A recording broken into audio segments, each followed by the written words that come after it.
સુરત શહેરના વિવિધ વિસ્તારોમાં હાથફેરો કરવા માટે તસ્કરો વિવિધ તરકીબ અજમાવતા હોય છે।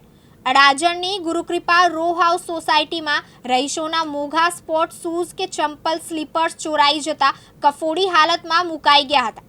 અડાજણમાં ખોડિયાર માતાના મંદિર પાસે ગુરુકૃપા રો હાઉસ સોસાયટીના રહેવાસીઓ પાસેથી મળેલી માહિતી મુજબ સોમવારે સવારે તેઓ જ્યારે નિત્યક્રમ મુજબ પોતપોતાના કામે જવા નીકળ્યા ત્યારે તેમને પોતાના સ્પોર્ટ શૂઝ કે સારી હાલતના ચંપલ સ્લીપર્સ જેવા અન્ય પગરખાં ન મળતા તેઓ મુશ્કેલીમાં મુકાઈ ગયા હતા। થોડા સમયમાં એકબીજા સાથે વાતચીત કરતા બહાર આવ્યું હતું કે આખી સોસાયટીમાં લગભગ તમામના ઘરેથી મોંઘા અને સારી હાલતના બૂટ ચંપલ ચોરાઈ ગયા હતા। એકાએક આવી ચોરી થતાં અનેક રહીશોએ અન્ય પગરખાં પહેરીને કે તાત્કાલિક ખરીદી કરીને પહેરવાની નોબત આવી હતી। આ અંગેના સીસીટીવી જોતા કચરો ઉઠાવનાર મજૂર જેવો શખ્સ મોઢે રૂમાલ બાંધીને એક પછી એક ઘરના આંગણામાંથી બૂટ ચંપલ ઉઠાવી રહેલો દેખાય છે। તંત્ર આવા ચોરને સત્વરે પકડે એવી ફરિયાદ સાથે રહીશોએ તસ્કરોને પાઠ ભણાવવા તજવીજ હાથ ધરી છે। મુકેશ ગુરવ, દિવ્યાંગ ન્યૂઝ, સુરત।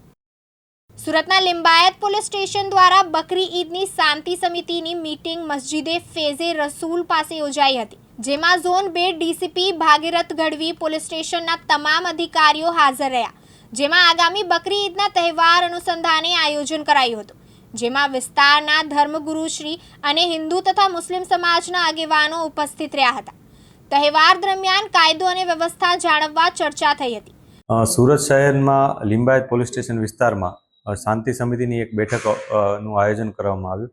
આ બેઠકનું આયોજન આગામી જે તહેવાર છે ઈદ ઉલ અધા એને અનુસંધાને રાખવામાં આવેલ, જેમાં તમામ ધર્મના અગ્રણીઓ અને સાથે સાથે તમામ સમાજના આગેવાનો અને લોકો પણ હાજર હતા।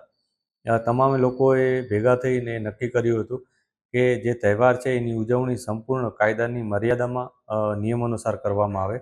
આ માટે કેટલાક ધાર્મિક ગુરુઓએ અને અગ્રણીઓએ એ પણ જણાવ્યું કે આ જે તહેવારનું ધાર્મિક મહત્ત્વ છે એની પાછળ પણ આ તહેવાર ઉજવવામાં જે તકેદારી રાખવી પડે, જેમ કે જે પણ કુરબાની આપવામાં આવી રહેલ છે એને પડદાની અંદર આપવામાં આવે, કોઈને એ કઈ રીતના આપવામાં આવે જે દેખાય નહીં, કોઈની ધાર્મિક લાગણી દુભાય નહીં, એ પ્રકારે કરવામાં આવે એ માટે એ લોકોને સમજ આપી હતી। એ ધાર્મિક સમજ હતી, સાથે સાથે પોલીસ વિભાગ દ્વારા પણ લોકોને સમજણ આપવામાં આવી, જાણકારી આપવામાં આવી કે તેઓ જ્યારે પણ આ કોઈ કુરબાનીની પ્રક્રિયા પાર પાડે ત્યારે પડદાઓની વચ્ચે કરે, કોઈને દેખાય નહીં એ રીતના। પછી એનો જે કચરો પણ જે વધારાનો અવશેષો અને કચરો હોય છે એ પણ યોગ્ય જગ્યાએ એનો નિકાલ કરે, કેમ કે જાહેરમાં કોઈ જગ્યાએ મૂકી રાખે, કોઈ જગ્યાએ નિકાલ કરે તો પછી એનું નુકસાન થઈ શકે છે, એનાથી અન્ય લોકોની ધાર્મિક લાગણી પણ દુભાઈ શકે અથવા કોઈ જગ્યાએ કચરોનું વધારે પડતું ગંદકી પણ થઈ શકે છે। આ માટે એસએમસી દ્વારા તમામ જગ્યાએ ડસ્ટબિનની વ્યવસ્થા કરવામાં આવી છે।